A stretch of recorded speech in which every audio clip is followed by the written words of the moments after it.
Qué bueno que sigues con nosotros en este programa donde pretendemos ser de bendición y llevar orientación a la vida de todos los que nos sintonizan por los diferentes medios tradicionales y las plataformas digitales hasta donde podemos llegar. Hoy quiero continuar hablando del perdón. En la oportunidad anterior estuvimos hablando del significado del perdón. Y hablar del perdón, aún en los círculos cristianos, que es donde se practica con mayor compromiso, es un reto. ¿Por qué? Porque está la verdad y alrededor de la verdad las diferentes interpretaciones que hace la gente acomodados a sus intereses o por lo menos a su patrón de pensamiento, su propio esquema de justicia para la aplicación de las verdades bíblicas. Yo creo que siempre debemos tener muy claro que la palabra de Dios es nuestra guía y que tiene una autoridad absoluta sobre nuestra vida y que estar haciendo aplicaciones al margen de ella, procurando atenuar o fortalecer lo que dice la palabra de Dios, en ambos casos está mal. Y nosotros tenemos que simplemente obedecerla, tratar de entenderla y obedecerla. Recapitulando, pudiéramos decir que definimos el perdón como la renuncia a retribuirnos o a recibir retribución o a cobrarnos el daño que se hizo en contra de nosotros o que se produjo en contra de nosotros. Cuando yo soy ofendido, cuando yo soy engañado, cuando yo soy traicionado, normalmente como ser humano esperamos que me retribuyan. ¿Y cómo buscamos retribución? Enemistándonos con esa persona, tratando de dañar su imagen peor que lo que me hizo. También tratamos de cortar toda posibilidad de éxito siempre que nosotros podamos entorpecer su avance o su desarrollo. Tratamos de hacerlo, ¿por qué? Porque me dañó, porque me hizo mal, porque me ofendió, porque me traicionó. Y decíamos que a la luz de la palabra necesitamos entender el perdón. Y definimos que el perdón es la acción consciente de renunciar a buscar retribución por el agravio recibido, liberando al imputado de la culpa que ha sido generada por su falta. Y hablábamos de los ejemplos que aparecen en la Biblia, de José, el hijo de Jacob, de David, etcétera, donde resaltábamos la puesta en práctica de estos principios. Ahora, vienen las preguntas interesantes que mucha gente ya me la hizo llegar a través del teléfono, por el WhatsApp y por las plataformas digitales. ¿Hasta dónde puedo perdonar? ¿Cuántas veces debo perdonar, pastor? ¿Puedo perdonar sin olvidar? ¿Hay restitución del ofensor o simplemente ya se perdió? Vamos a trabajar con esto porque creo que es un tema muy importante. El perdón no es un favor merecido por mi condición de víctima. Es un acto de gracia de parte de Dios para aquellos quienes en el marco de su justicia están condenados y no merecen su atención. El perdón es un favor no es un favor merecido por mi condición de víctima. Es decir, porque yo fui víctima, tengo que darle ese beneficio. Yo soy el que le doy ese beneficio a la persona que me ofendió. No. Es un acto de gracia de parte de Dios para aquellos quienes en el marco de la justicia divina están condenados y no merecen su atención. Y yo como ofendido soy un colaborador de eso. El perdón tiene que ser un acto recíproco, en segundo lugar, de quien ha sido beneficiado para expresarlo en acciones similares con aquellos que se lo imploran. La parábola del deudor injusto en Mateo capítulo 18, verso 23 en adelante, es un claro ejemplo de este planteamiento.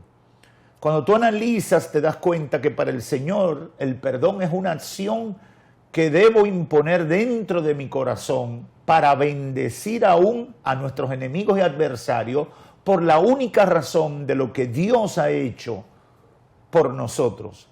Jesús lo señaló en la oración modelo que la semana pasada yo le estaba citando.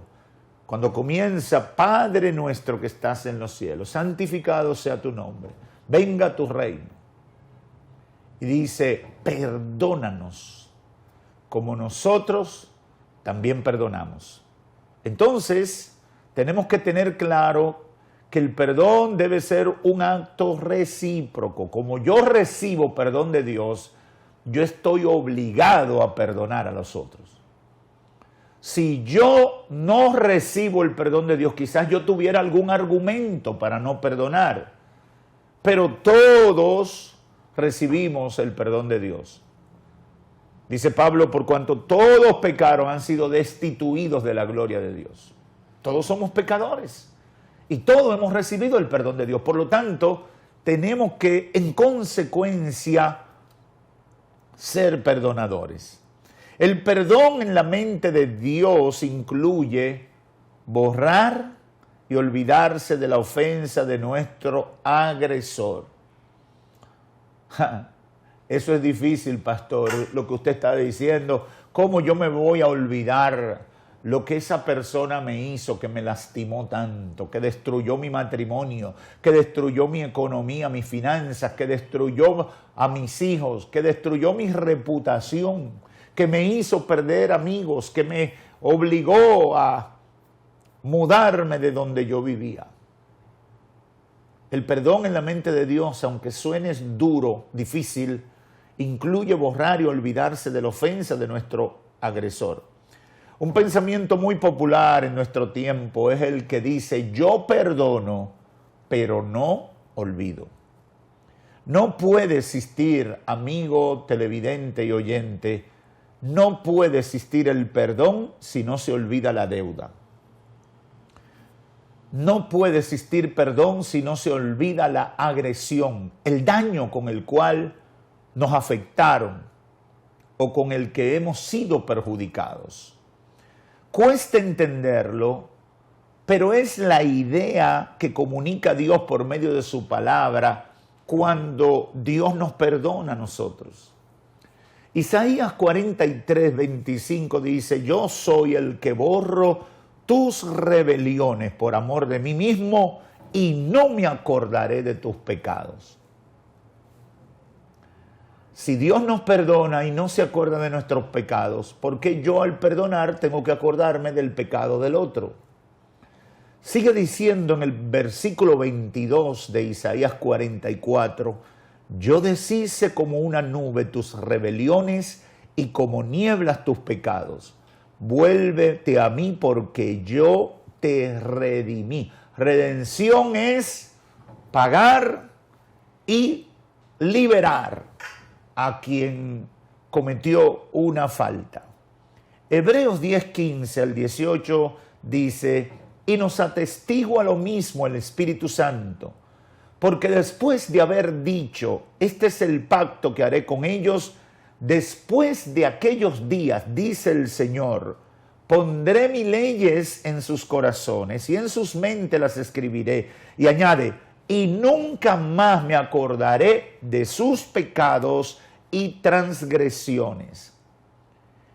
Lo que estoy diciendo con esto, que tanto en el Nuevo como en el Antiguo Testamento se mantiene muy clara la idea de que Dios borra nuestros pecados y los olvida para siempre. Pastor, eso es muy difícil. Quédate ahí, que quizás con lo que me falta por decir, tú vas a entender. En cuarto lugar, el perdón no es un recurso, una gracia que se agota. es inagotable siempre que el ofensor se arrepiente y reconoce su falta. Ahí hay otro problema. Dentro de los conceptos y las ideas atenuantes que nosotros hemos construido alrededor del perdón. El perdón no es un recurso o una gracia que se agota, es inagotable siempre y cuando el que ofende, el que lastima, se arrepiente y reconoce su falta. Mateo 18:21 dice, entonces se le acercó Pedro y le dijo a Jesús, Señor, ¿cuántas veces perdonaré a mi hermano que peque contra mí? ¿Hasta 7? Jesús le dijo, no te digo hasta 7, Pedro, sino aún hasta 70 veces 7. Yo sé que eso suena bien difícil y hay que buscarle un bajadero, dirá algunos, porque no puede ser, pastor, ya esa persona me tiene cansada tantas veces que me ofende y viene con su carita de habichuela hervida y me pide perdón y entonces tengo yo que perdonarle, pastor. Yo no te estoy diciendo nada que la Biblia no diga. Y el tema no es si dentro de nuestra justicia es correcto. El tema es que yo debo obedecer lo que dice la palabra de Dios. Pero quédate ahí, no he terminado todavía. Quinto, el perdón en la perspectiva divina incluye restitución. Aunque en la perspectiva humana la restitución está condicionada al testimonio o evidencia del cambio o el arrepentimiento de quien ha hecho el daño.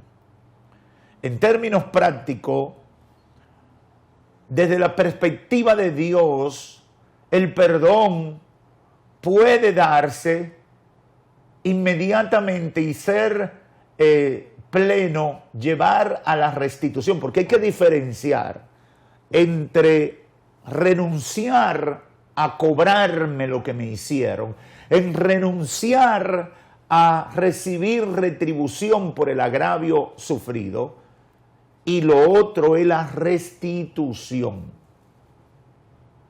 Por ejemplo, un hombre que le ha sido infiel a su esposa, ella es una mujer cristiana, y ella, por mandato de la palabra de Dios, lo perdona. Le dice, ok, yo te voy a perdonar, yo voy a decidir o decido no cobrarme lo que tú me has hecho.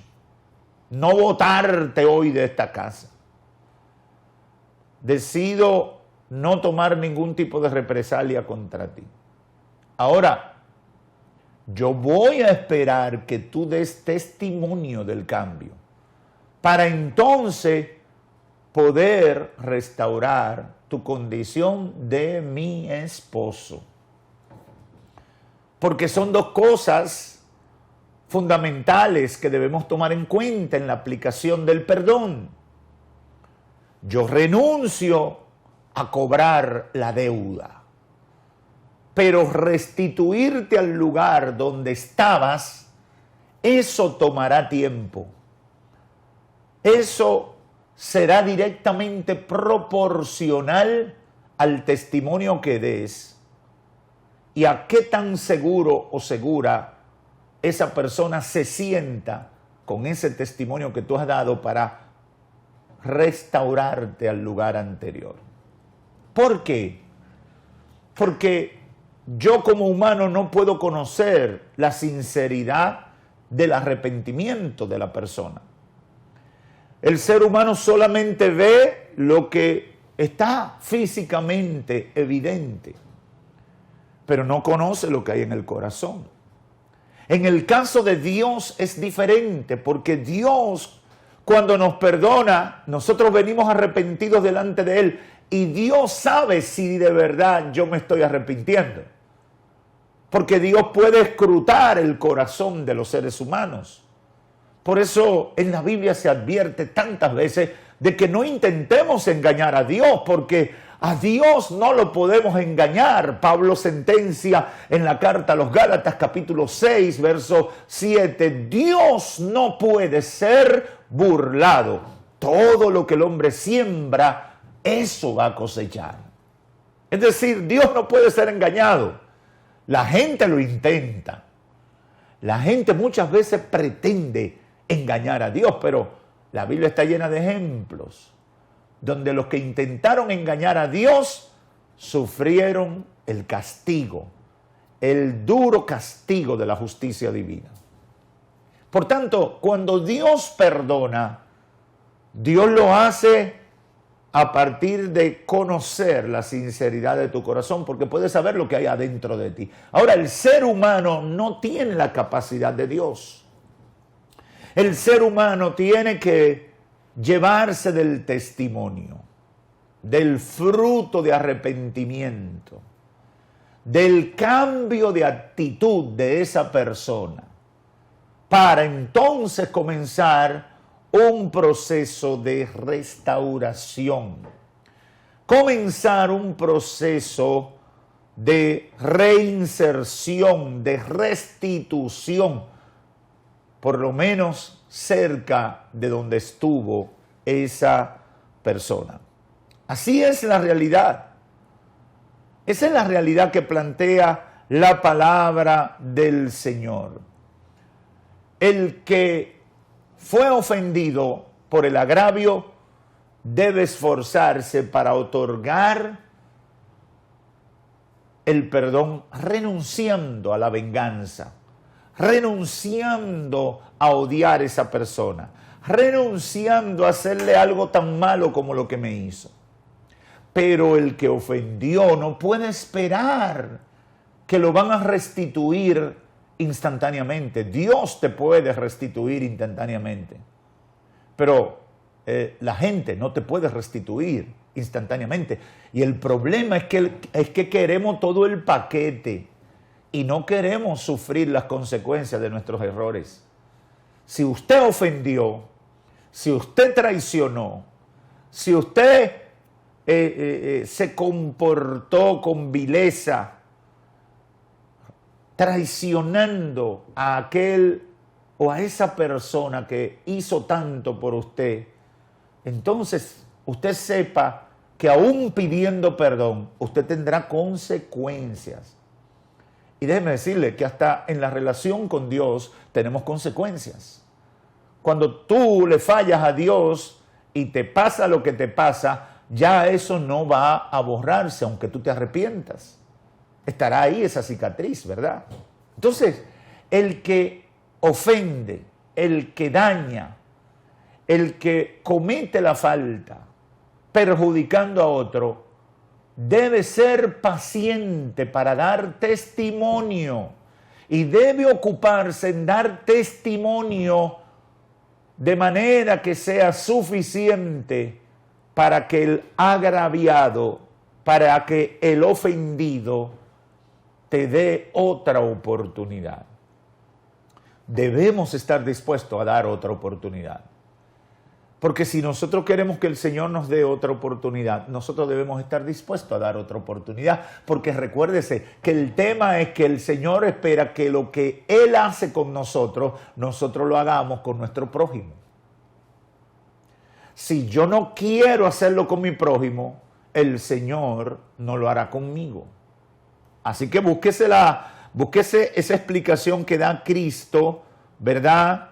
Con respecto a ese deudor injusto en Mateo 18, 23 en adelante. Entonces, hay que tener claro eso. Quiero concluir que en la mente de Dios, necesariamente el perdón incluye restitución, pero en la perspectiva humana va a depender del testimonio que confirme la seriedad del arrepentimiento del ofensor.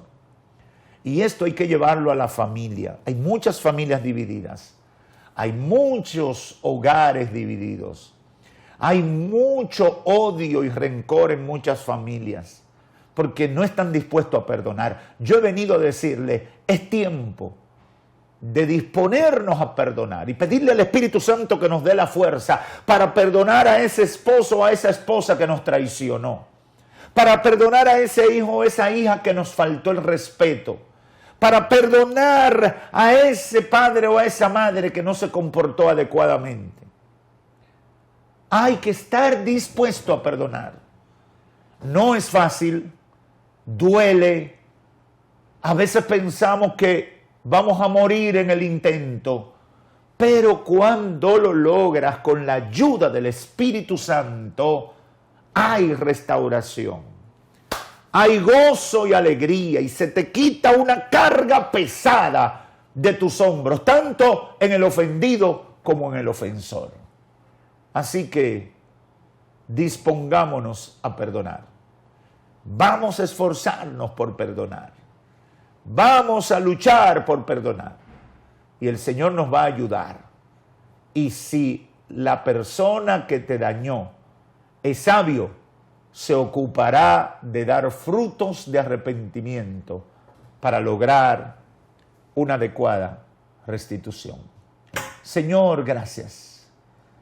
Que esta palabra cumpla tu propósito en la vida de quienes han escuchado. Espíritu Santo, que en esas familias divididas, en esos matrimonios rotos, un espíritu de perdón renueve esas relaciones, que ellos se dispongan en su corazón por obediencia a tu palabra, por obediencia a tus mandamientos, cambiar en el manejo de cómo ha sido esa situación tan perjudicial para todos.